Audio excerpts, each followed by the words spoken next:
रहस्यमय हवेली का राज, अधूरा सच।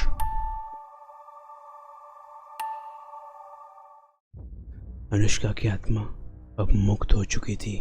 हवेली अब पहले जैसी डरावनी नहीं लग रही थी, लेकिन चौकीदार की अजीब सी मुस्कान और उसका आखिरी वाक्य, कौन जाने इस हवेली में अभी भी कुछ बाकी हो, तीनों दोस्तों के दिमाग में गूंज रहा था। रात भर तीनों चैन से सो नहीं पाए।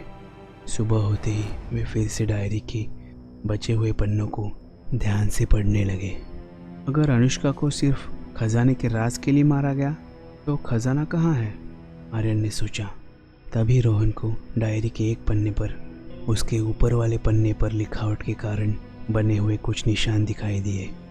उसने पेंसिल लेकर हल्के हाथों से उस पन्ने पर घिसी और अचानक कुछ शब्द उभर आए। खजाना अब भी हवेली में है।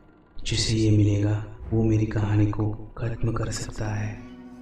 मतलब अनुष्का की आत्मा तो मुक्त हो गई, लेकिन उसके साथ हुआ अन्याय अब भी अधूरा है, नेहा ने कहा। हमें उस खजाने को खोजना होगा, आर्यन ने जोश में कहा। अगली रात तीनों फिर से हवेली पहुंचे। इस बार हवेली में पहले जैसी ठंडी हवा नहीं थी, लेकिन एक अजीब सन्नाटा ज़रूर था। उन्होंने तहखाने में जाकर हर जगह खोजबीन शुरू कर दी। तभी रोहन की नज़र फर्श के एक हिस्से पर गई, जो बाकी जगहों से ज़्यादा साफ था, जैसे हाल ही में उसे नया बनाया गया हो। शायद ही कोई गुप्त तहखाना हो सकता है, रोहन ने कहा। तीनों ने मिलकर उस हिस्से को खुरचने की कोशिश की। कुछ ही देर में उन्हें लकड़ी का एक ढक्कन दिखा। उन्होंने उसे खोला तो नीचे एक संकरी सीढ़ी दिखाई दी, जो अंधेरे में कहीं गहरी जा रही थी। हाथ में टॉर्च लिए तीनों धीरे धीरे सीढ़ियों से नीचे उतरे। नीचे एक बड़ा कमरा था, जिसकी दीवारों पर अजीब अजीब आकृतियाँ बनी हुई थी। कमरे के बीचों बीच एक लोहे का पुराना संदूक था। क्या यही खजाना है, नेहा ने धीरे से कहा। आर्यन ने हिम्मत जुटाकर उस संदूक को खोला। अंदर सोने के सिक्के, कुछ पुराने गहने और एक सील की हुई चिट्ठी रखी हुई थी।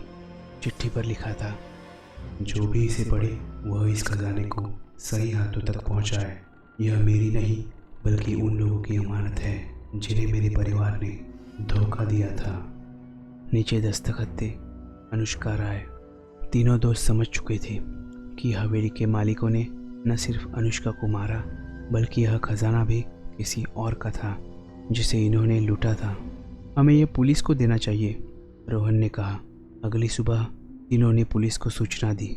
जब पुलिस ने तहखाने से खजाने को बरामद किया तो हवेली के पुराने दस्तावेज़ों की जांच भी हुई। सच्चाई सामने आई। हवेली के मालिकों ने दशकों पहले कई गांवों से कीमती सामान लूटकर यहाँ छिपा दिया था।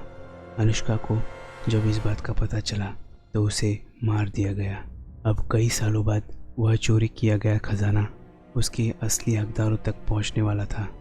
जब पुलिस ने हवेली को सील कर दिया तो तीनों दोस्त वहां एक आखिरी बार गए। आर्यन ने डायरी खोली और देखा कि अब उसके आखिरी पेज पर एक नया संदेश लिखा था। धन्यवाद, अब मेरा सच भी दुनिया को पता चल गया। मैं अब पूरी तरह मुक्त हूँ। ये कैसे लिखा गया, नेहा ने हैरानी से पूछा। आर्यन मुस्कुराते हुए बोला, शायद कुछ रहस्य हमेशा रहस्य ही रहते हैं। तीनों दोस्त अपने अपने घर जाने लगे और हवेली की खिड़की से ठंडी हवा बहने लगी, जैसे कोई मुस्कुरा कर विदा कर रहा हो। क्या ये कहानी यहीं समाप्त हुई या फिर हवेली का कोई नया रहस्य सामने आएगा? जानेंगे जल्द ही।